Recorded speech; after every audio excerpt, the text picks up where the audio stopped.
Good morning. Really cool to have you all here. Happy Friday. Today what we'll do in lecture here is we'll go over some more of this chapter 2, part 2. And then today at 1:10 p.m. with the lab, you'll turn in the density in-class lab that we worked on last week, problem set number 2, quiz number 2, which will follow stuff from problem set number 2, and then you'll do the nomenclature in-class lab. Bring a printed copy of that. You can start filling it out right away. Now, Bernadette Harnish is going to be your teacher today for lab. I will not be there, but anyway, she's really awesome. If there's any problems with Bernadette, you can email me, and I will get back to you and stuff. It may not be until Saturday or Sunday, but I will get back to you if there's any problems. Can I ask about the quiz? What do you want to know? Is there going to be any trivia questions like number 14? Cool. So anything from problem set 2 would be fair game on the quiz. So it's possible, all right? And I change the quizzes up sometimes, so maybe that's something I want you to kind of think about. And can we make up a note sheet this? Starting next week you can, but this week no. So yeah, so bring your calculator. Periodic tables are cool, but next week absolutely yeah. So next week you can bring a single piece of paper, double-sided, and you can write anything you want on it, and you'll turn it in at the end. That's right. How big should the paper be? Like flashcard size? Oh, it can be 8.5 by 11, so like a regular piece of paper. Yeah, right. And handwriting anything on that is great. Do not say don't take like a PDF thing and print that. All right, because I want you to handwrite it, and it's a cheesy way to get you to learn the stuff. Hopefully along the way. Yeah, you do have to turn it in at the end with your quiz or exam and stuff. You'll staple it to the back, but you are welcome to photocopy your own handwriting, all right? And you can use it again like next week or something like that. Good questions. Other questions? Sweet. We left off with this slide talking about the polyatomic ions, and today in lab, Bernadette will go over more with you how nomenclature works. Nomenclature is the naming of compounds, and it's so important to know how to name different compounds because H2O, 2 hydrogens and oxygens, good, you can drink, and you should drink. H2O2, however, 1 additional atom makes it toxic. You wouldn't drink it. It would rip your throat out, jazz like that. So these are some of the rules that we'll be talking about this whole year about how to name different compounds. And we left off talking about nitrate and nitrite. And anytime you see an ATE or an ITE ending, that means you're going to have oxygen in your compound. ITEs have less than ATEs. So when there's a relative kind of a thing, nitrate has, for example, here 3 oxygens, nitrite has here 2 oxygens. Now, ATE does not mean 3 oxygens all the time. So for example, sulfate is a common polyatomic ion. Sulfate has 4 oxygens, but what you can say about, sulfite is that sulfite would have 1 less oxygen. So while sulfate is SO4 minus 2, sulfite is SO3 minus 2. The numbers of oxygens have to do with how they bond to the central atom, and we'll look at that kind of stuff more in Chem 222. Down here on the bottom is a complete kind of a list that chemists use to talk about the relative numbers of oxygen atoms. And chlorine, which is shown here, as well as bromine and iodine, do this complete series. The ATE version, nitrate, chlorate, sulfate, etc., those are considered to be the most common. And if you add an additional oxygen atom to the common version, then you have a per-ate. So if this was a chlorine and you added an additional oxygen, it would become perchlorate. And then if you take away an oxygen like we talked about, it becomes chlorite. And if you take away even an additional oxygen, it becomes hypochlorite, all right? I do recommend that you check out a handout that's in the companion, and it's also online. It's called Common Polyatomic Ions and Their Corresponding Acids. And I detail this kind of pattern a lot more for most of the common ones we'll see. You do not have, for example, at least so far, a hyponitrite, all right? And there's no per-nitrate ion. There's only nitrate and nitrite. Some of them have all four, some of them just have a couple of them, but that handout will go out over those a little bit more. Any questions on that? Sweet. When metallic zinc is mixed with powdered sulfur and ignited, a powerful reaction takes place that produces zinc sulfide, a compound containing only sulfur and zinc. When you make a compound, in this chapter anyway, you have to have equal numbers of positives and negatives, all right? So as a stupid example of how this is, let's say that I'm a magnesium with positive 2, and let's say that Aiden and Claire are negative 1 ions, all right? So I come up, you don't have to do this really, but let's just pretend. I come up to Claire and say, hey, what's going on? And she shakes my hand. All right, I've got another thing hanging. So I say, hey, Aiden, what's going on? And Aiden's like, come on, don't be weird, Russell. And he's like, and I'm like, oh, dude, don't leave me hanging, right? This was actually an example I used on Wednesday. It was really cheesy. Having an ion hanging without its opposite charge is not cool in this particular section, all right? If you have a magnesium with a positive 2, you have to have 2 things connected to it, all right? So you could have 2 negative 1 ions. You could also have just 1 negative 2 ion. But having an equal number is important. So this is zinc sulfide here. Zinc is a positive 2. Sulfide is a negative 2. Now let's review that real fast. Some of the ions, we know their charges all the time. 1A, 2A, but zinc is actually part of the stairs. And zinc on the second step is always positive 2.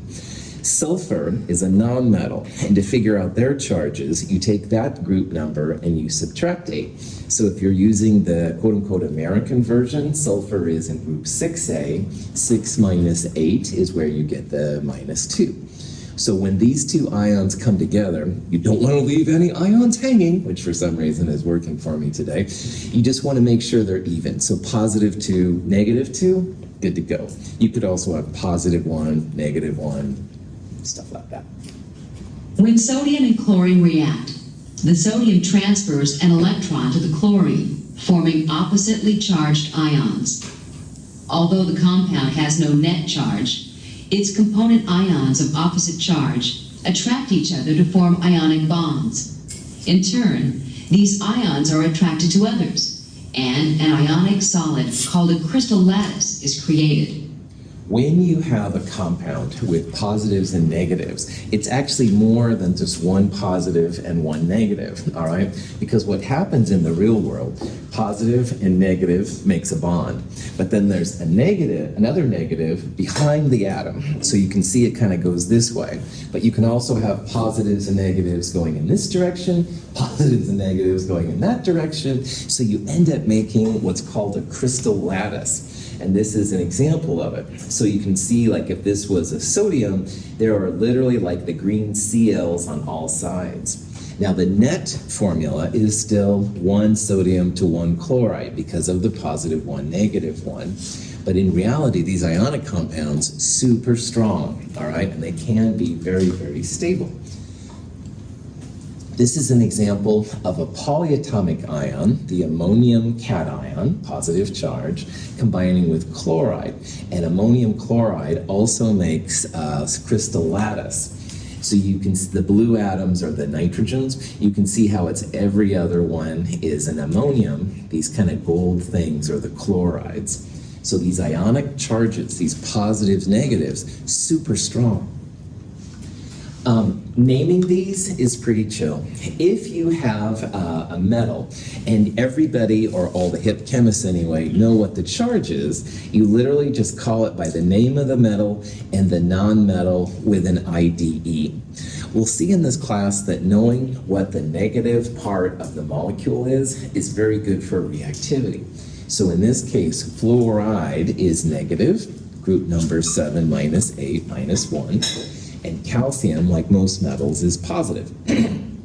So when these two come together, you need 2 minus 1s. You don't want to leave the calcium ions hanging, so CaF2 would be that, and you'd call it just calcium fluoride.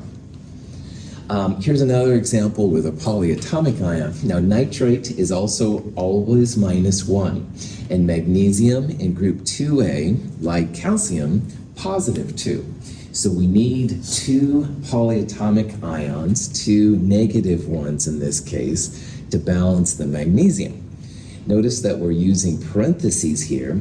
If you didn't have parentheses, it would look like magnesium, nitrogen, and 32 oxygens. Woohoo! And that's like science fiction to me, all right? That would be a lot of oxygens, so that doesn't work. So if you have more than one polyatomic ion, use parentheses. So this would be magnesium nitrate. Not all metals, of course, are known, their charges, so we have to use the Roman numerals we talked about on Wednesday. And here are two examples of iron. Now, iron comes in different charges. It's a variable charge metal. This one is an iron 2, and this one down here is an iron +3. Phosphate, the polyatomic ion, is a -3 charge. So if you have an iron +2, then you have to have 3 and 2, common denominator of 6. 6 divided by 2, 3. 6 divided by 3, 2. Notice what I did there. I found a number that works for both 2 and 3, multiplied them together. 6 divided by 2 is how the 3 came around. 6 divided by 3 is 2. Another way to think about it, phosphate has 3 hands, all right? And each one of those hands has to have a positive charge. But the iron here only has 2 hands. So the first iron connects with 2 of the 3 of the first phosphate, and you can't leave that one extra phosphate hand hanging. So we need another iron, but then an iron has a missing hand, if you will. So you bring in another phosphate and another iron. Everything is copacetic. We would call this as chemists iron 2 phosphate. And notice that this 2 refers to the charge on the iron. It's not the number of phosphates or something weird like that. Now, if you had an iron +3, then you've got the 3 hands on iron. And phosphate also has 3 negative hands. They come together perfectly 1 to 1. That would be iron 3 phosphate.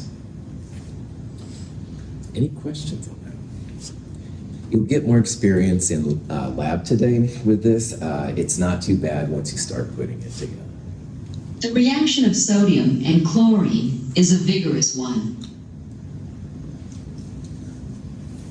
We use sand to protect the flask from excessive heat.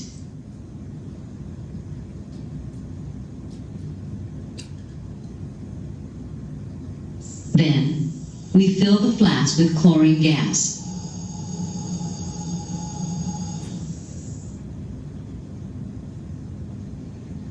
Next, we add sodium. And then a few drops of water to activate the reaction.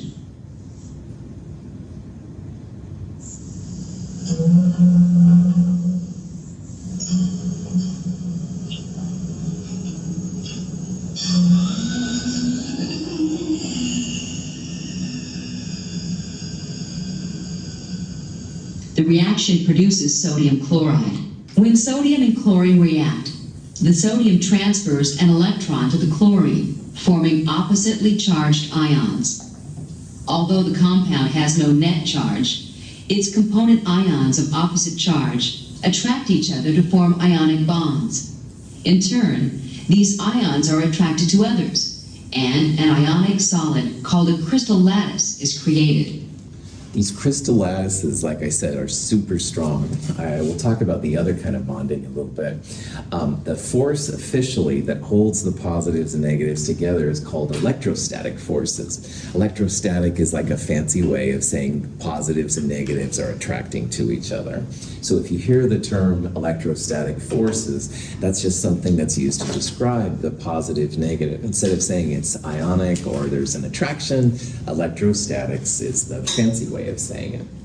A crystal of potassium bromide has a distinctive shape with perpendicular edges. This shape directly reflects the arrangement of the ions in the crystal lattice. The compound is composed of alternating potassium ions and bromide ions. it's helpful to us to think about the factors that make electrostatic forces stronger and weaker.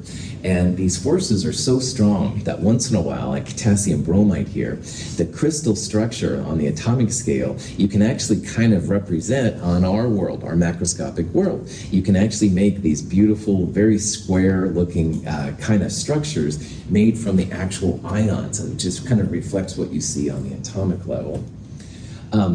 Electrostatic forces, the pieces that make them stronger and weaker, are dictated by something called Coulomb's law. And Coulomb's law is a law that we'll talk about. We will use kind of like hand-waving explanations of how this works. In physics, you'll actually calculate forces with Coulomb's law. If you've taken physics, newtons are used for force, and Coulomb's law is actually a way to represent how strong forces are with newtons. But we'll just use it kind of in a hand-waving way to talk about ways that make compounds stronger and weaker. So this is the full version of Coulomb's law, and in physics, this is something you can actually use. But for us right now, all right, we're going to try and think about the things that make this force go stronger and weaker, all right? And forces for us in chemistry will be reflected in the melting points of compounds and sometimes boiling points. And what I'd like you to do in this is ignore the K, stuff like that. But we're going to look at this top part and this bottom part. Now this top part up here, this is the number of positive charges times the number of negative charges. So earlier on, I was battling and I was a magnesium ion and I had two hands, all right? Well, my two hands here would be two positive charges, all right? That's what that would represent. And Claire and Aiden were individual negative charges, like a -1. So in that case, back to my cheesy example, it would be like a +2 times a -1, or two -1s technically, all right? So this part up here is the number of positives and negatives. And what that means is that the number of handshakes, the number of positive-negative interactions, pretty important. So Claire, you just sit there and take notes and stuff, but I am going to use your a little bit. I say, oh, Claire, I haven't seen you since last Wednesday. Good to meet you. Single handshake. That would be like a +1, -1 interaction, and that's pretty strong. But maybe I haven't seen Claire for a while. Claire, it's so good to see you. And I take both of her hands, and I'm like, oh, so good to see you. Finally, Aiden says, come on, Russell, you're being really weird today, and he breaks us up. Well, a single handshake would be relatively easy for Aiden to break up, but a double handshake would be tougher, because I'm so glad to see Claire and stuff, and he's trying to push me forward and stuff like that. All right, so again, dumb examples, my apologies. But this part up here would be where that's important. My single handshake would be like a +1 times a -1, and it's pretty strong. But if I have a double handshake, I haven't seen you forever. That would be like +2 times -2. So 1 times 1, you know, is 1, which is what that top part is. 2 times 2, 4. So that double handshake, roughly 4 times as strong as a single handshake. So +2, -2 interactions, much stronger than single bonds, single interactions, all right? Now, let's say I really haven't seen Claire for a long time.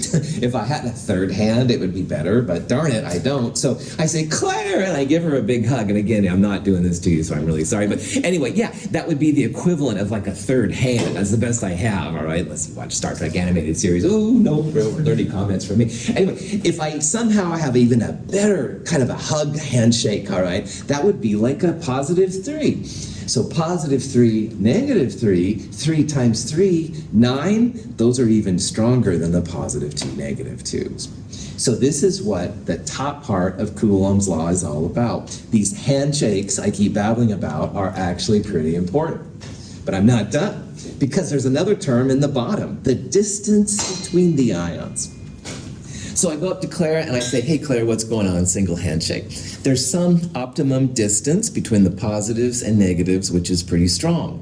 But then we'll say that Aiden's like, come on, Russell, I need your help. So I'm like, okay, Aiden, I'll come down. Oh, Claire, I'm getting farther and farther from you. And finally it's like pinky, and then, I lose Claire altogether. theatrics obviously are more than I need here. However, what that shows, the distance between the positives and negatives is increasing as I go away, all right? And as the distance goes up, which is in the bottom part of this math, that means your force is going to go down. So there's going to be some optimum force, which is pretty strong, and as you get farther and farther and farther and farther, it gets weaker and weaker and weaker until finally the bond is broken. So Coulomb's law, that's how we're going to use it. We're not going to calculate newtons and stuff, which is something we'll do in physics, which is kind of cool. This part here, number of charges, single handshake, double handshake, triple handshake, whatever, all right?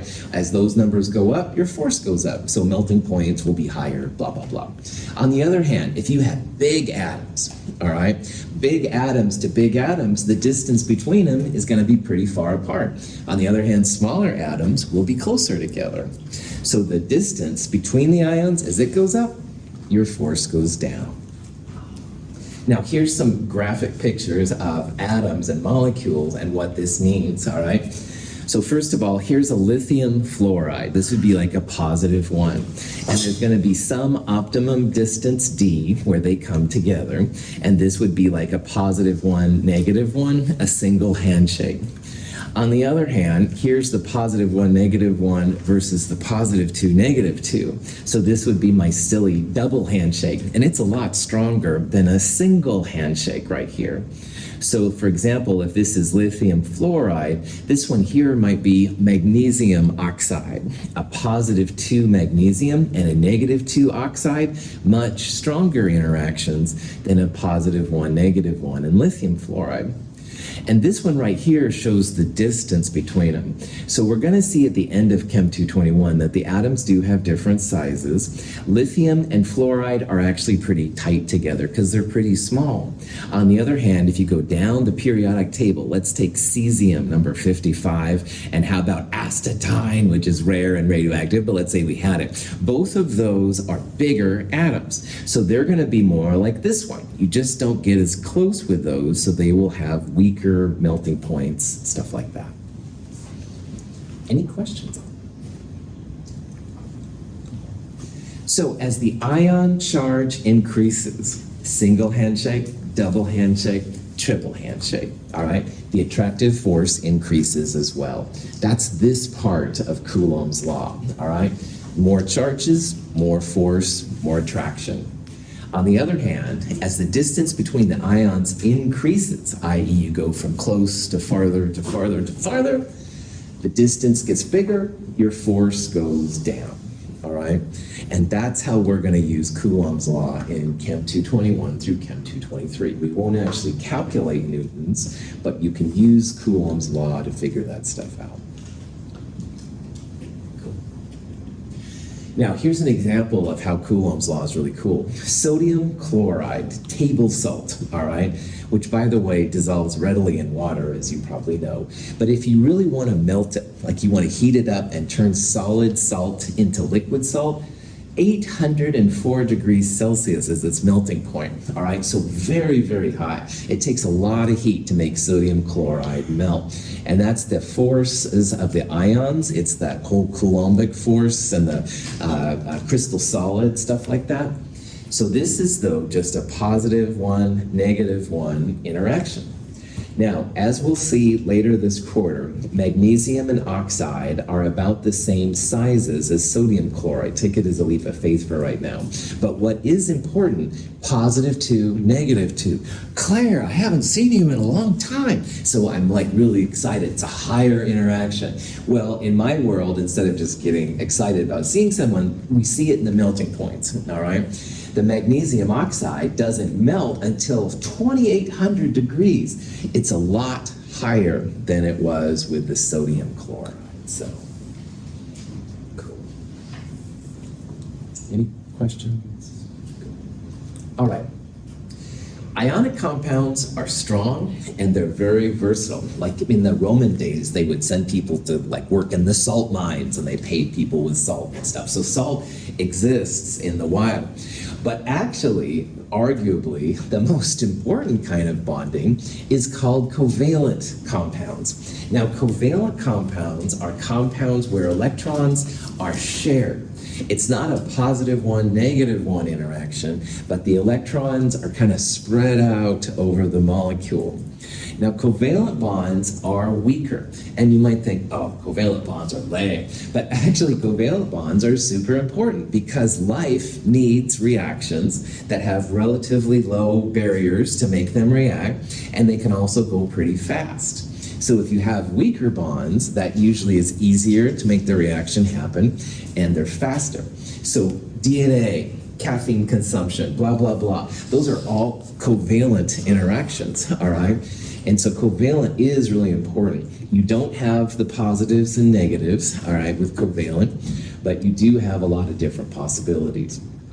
Here are just some examples. Carbon dioxide, by far the most probably well known, for better or worse, because of greenhouse gases. Carbon dioxide is a carbon and two oxygens. Now, I will wager that all of you have always heard carbon dioxide referred to as CO2. Nobody said O2C. So the way that the atoms are listed in a formula is important to chemists.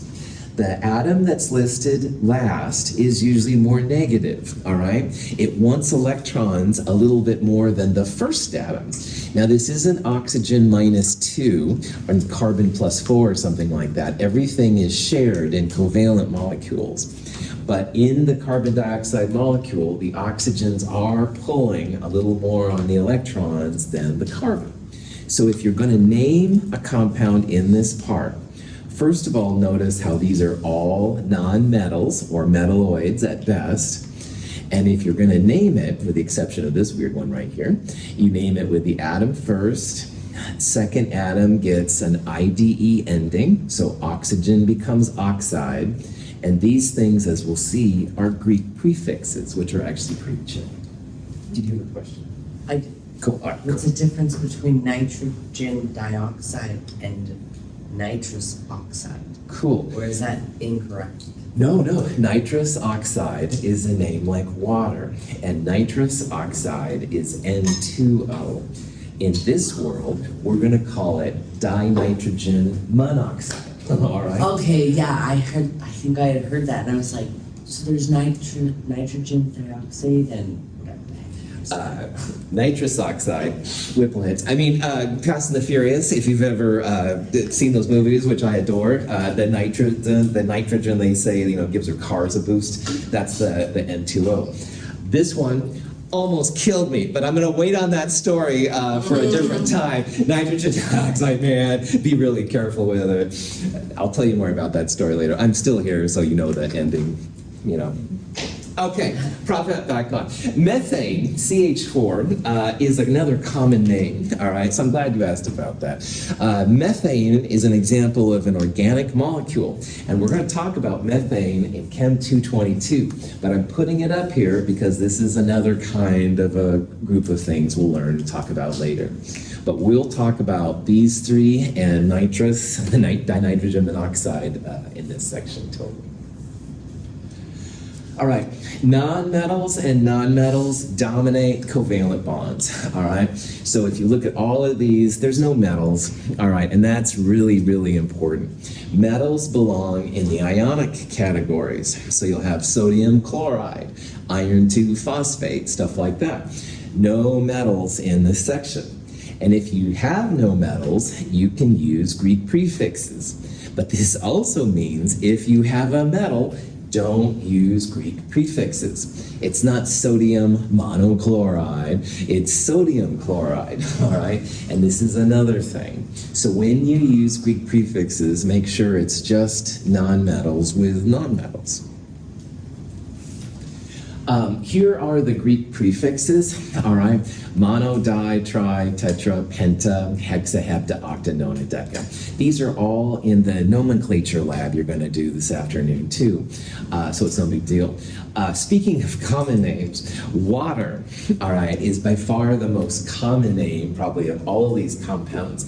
However, officially, the name is dihydrogen monoxide, all right? And if you see dihydrogen monoxide or DHMO, there's some jokes about it, like it'll say, ban DHMO, it causes lots of pollution. Well, yeah, it's the runoff with other chemicals. It causes death. Well, yeah, people can drown in it. But anyway, of course, dihydrogen monoxide / water is super important for life. So we'll talk about that more in a future thing here. All right. So let's say we want to define the name for this molecule. All right.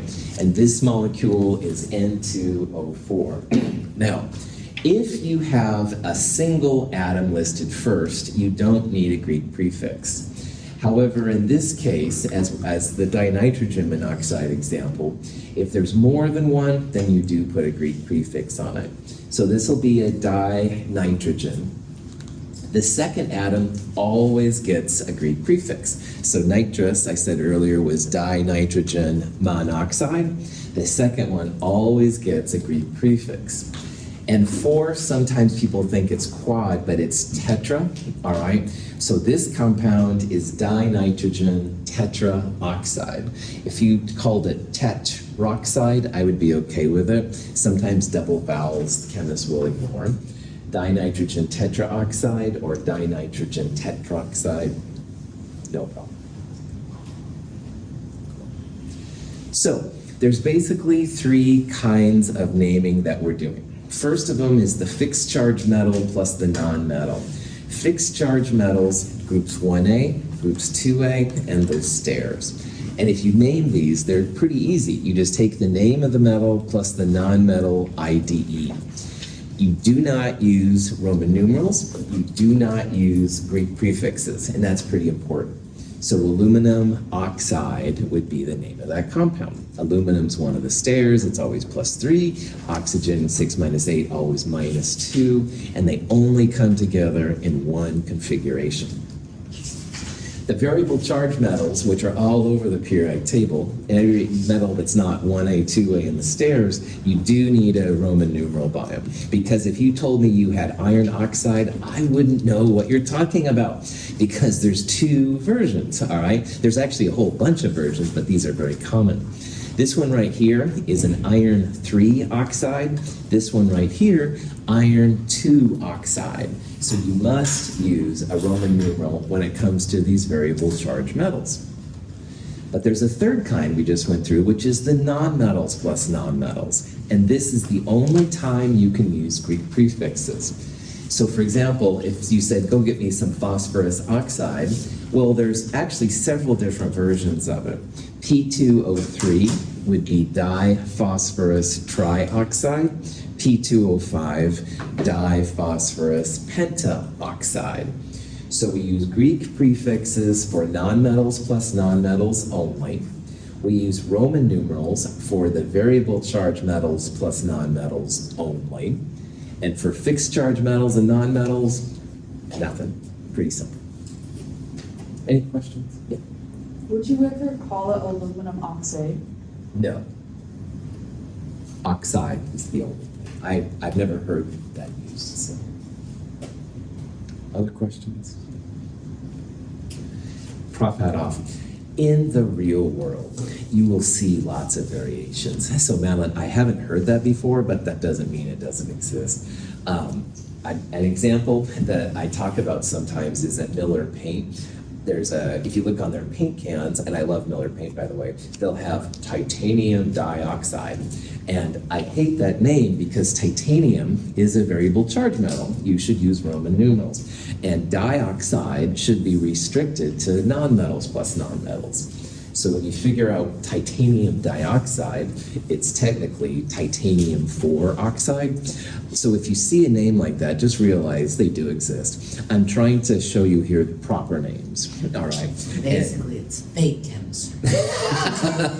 Well, I wouldn't, I didn't say it, but oh man, it's all right. Chemists have their own little tower they built, and there's a reason for it, all right? We can talk to each other unequivocally and know what these compounds are, but in the real world, I know fake chemistry is kind of funny actually, but don't start me on that tangent. But anyway, I just want you to know the official names. Yeah. So would oxide be like the natural form of it, and then if you said oxide would mean it had an extra oxygen?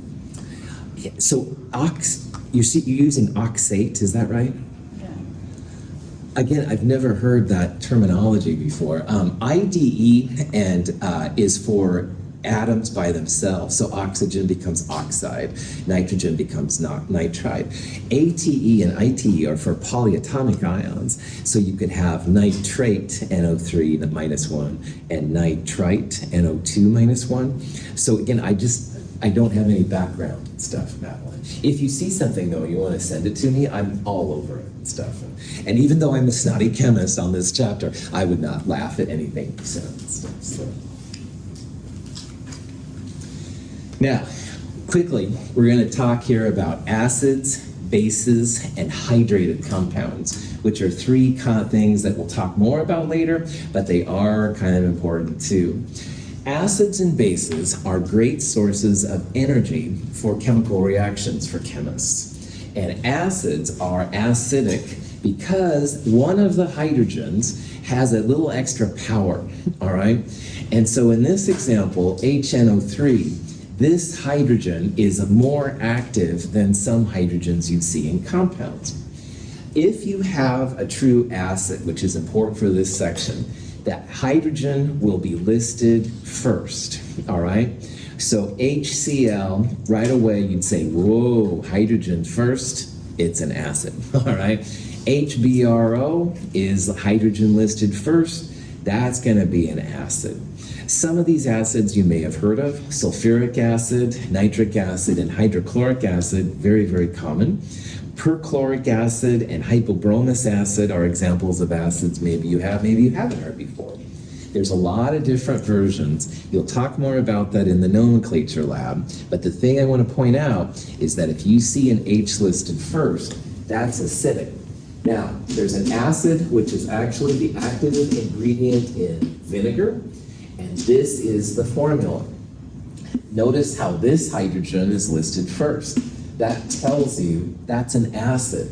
But these hydrogens right here are not acidic, all right? So not all hydrogens will be acidic, but if it's listed first, that's the chemist's way to tell you you've got an acid going on there. And there's some kind of cool things you can do with that. Now, acids and bases are kind of like yin and yang. If you've ever seen the Chinese Tao, the black and white symbol that's in a circle, all right? They literally complement each other. And we'll talk about this more in chapter 4. For right now, I just want you to realize that just like acids are important, bases are too. A base is a metal hydroxide. Now, a hydroxide is OH minus. It's one of the polyatomic ions. So a metal hydroxide would be something like NaOH. A sodium ion, +1, with a -1 hydroxide, that would be a good example of a base. So you can recognize these guys by the metal first and then the hydroxide. So NaOH is sodium hydroxide. If you've ever used Drano on a clogged drain, you're essentially using sodium hydroxide. It's a kind of common thing. Potassium hydroxide, lithium hydroxide, calcium hydroxide. Here's a variable charge metal, so we're going to use a Roman numeral. This would be iron 3 hydroxide. Some compounds do not have metals, but they have OH. So for example, after listening to me talk, you probably want to go have some, this is actually an example of an organic compound. It's ethanol, drinking alcohol. Anyway, this compound has an OH listed, but it's not a metal first, all right? So alcohol, drinking alcohol, is not a base, all right? You have to have a metal, sodium, iron, lithium, et cetera, et cetera. You had a question, man, sorry, I was on a roll. So acids have hydrogen in front of the rest of it, right? That's right. So is water an acid? Water is technically HOH. it's a hydrogen first, it has some acidic things, and as we're going to see, it actually has some basic things too. So water is actually exactly halfway between acidic and basic, and we'll talk about that more in chapter 4 coming up. So you've seen something pretty cool. Also realize that if you're a person like, oh my gosh, acids, don't want to drink them, don't want to eat them, you're eating and drinking acidic things all the time. Our bodies are actually used to a little bit of acidity in things, and water is the gateway, if you will, between these parts.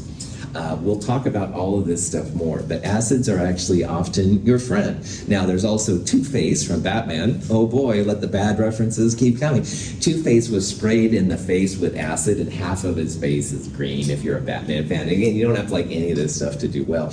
However, these things are powerful, but a lot of acids and bases are actually pretty helpful to us, so cool.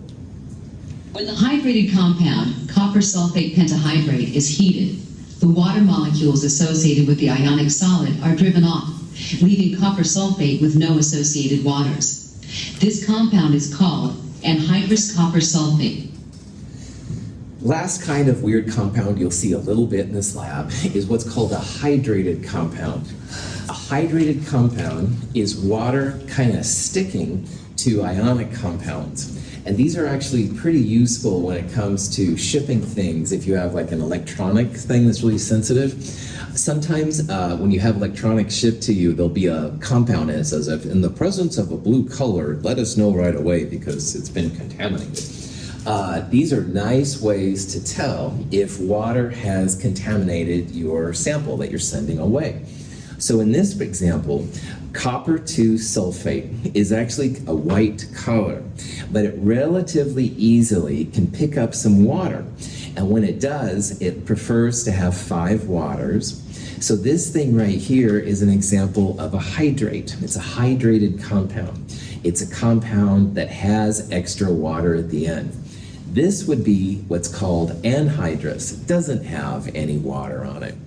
And why these are useful is that a lot of times the hydrated version have really intense colors. Like this is a blue color when you see it.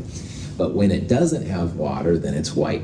So if you're storing a chemical that's water sensitive and you've got some copper 2 sulfate next to it, if the copper 2 sulfate starts turning blue, danger, danger, there's probably water in your system that could be contaminating your sample. These aren't too bad to name. You name it as if it was a normal ionic compound, but at the end you have some kind of Greek number hydrate. So in this case, CuSO4 by itself would be copper 2 sulfate. But the 5 waters indicates it is a hydrated compound. 5 is penta in the Greek prefix. So this would be copper 2 sulfate, penta 5, pentahydrate. Here's just some more examples. This one's actually pretty common. Magnesium sulfate is MgSO4. Hepta is the Greek prefix for 7. So that would be magnesium sulfate heptahydrate. This is one I used to use, nickel 2 chloride hexahydrate for 6 waters. If your compound does not have waters and you know it can have it, sometimes they refer to it as anhydrous. So if you put anhydrous copper 2 sulfate, that's fine. But honestly with me, if I said name this and you just called it copper 2 sulfate, cool for school. Any questions on that? So about this time, we've been through metals and nonmetals, and both the fixed charge and the variable charge metals with nonmetals. We've been through nonmetals plus nonmetals, and now I've thrown acids and bases at you, figuratively, not literally, and also we're talking about hydrated. So about this time, it's like, I understand.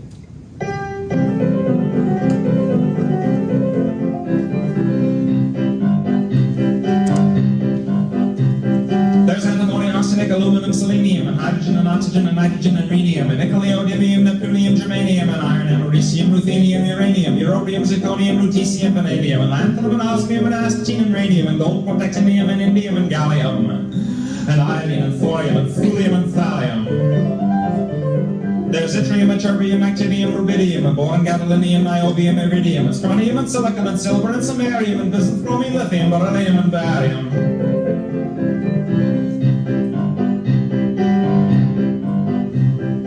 holmium and helium and hafnium and erbium and phosphorus and francium and fluorine and terbium and manganese and mercurium and molybdenum and magnesium, dysprosium and scandium and cerium and cesium and lead, praseodymium and platinum and plutonium, palladium, promethium, potassium, polonium and tantalum, technetium, titanium, tellurium, and cadmium and calcium and chromium and curium.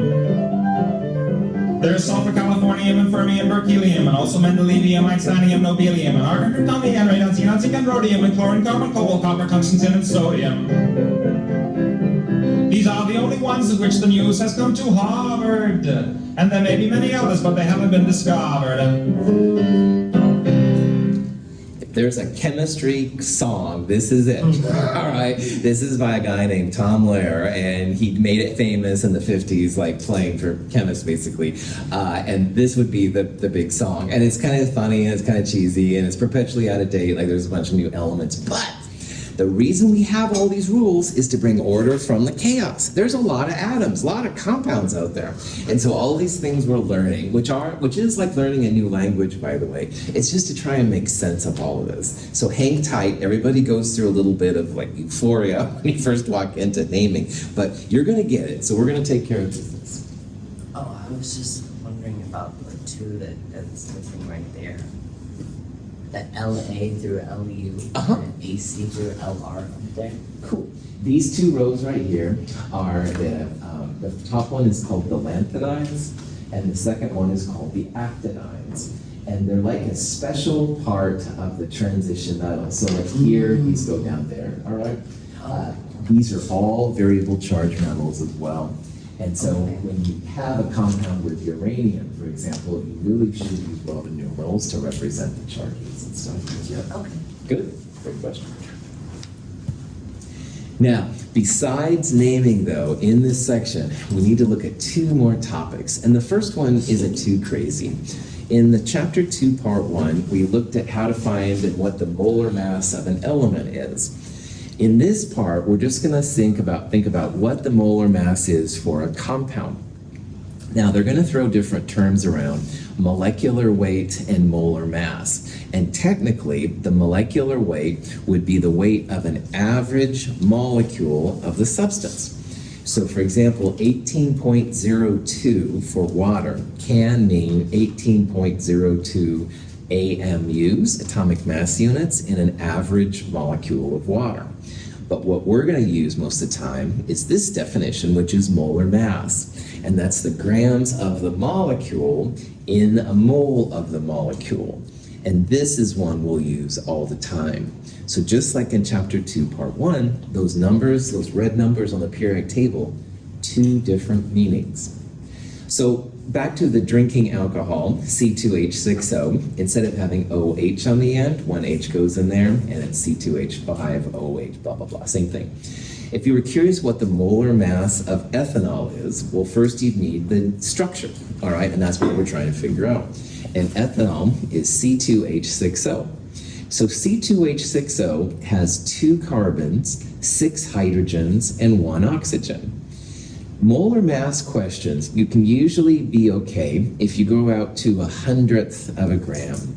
So carbon on the periodic table is 12.01 grams per mole of carbon. But we have 2 moles of carbon in ethanol.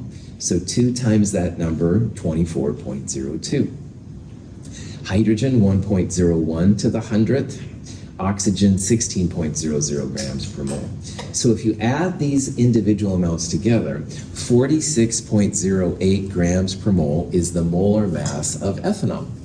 Now I want to talk about here how and why I cut the sig figs down. So you can see hydrogen here is 1.00794.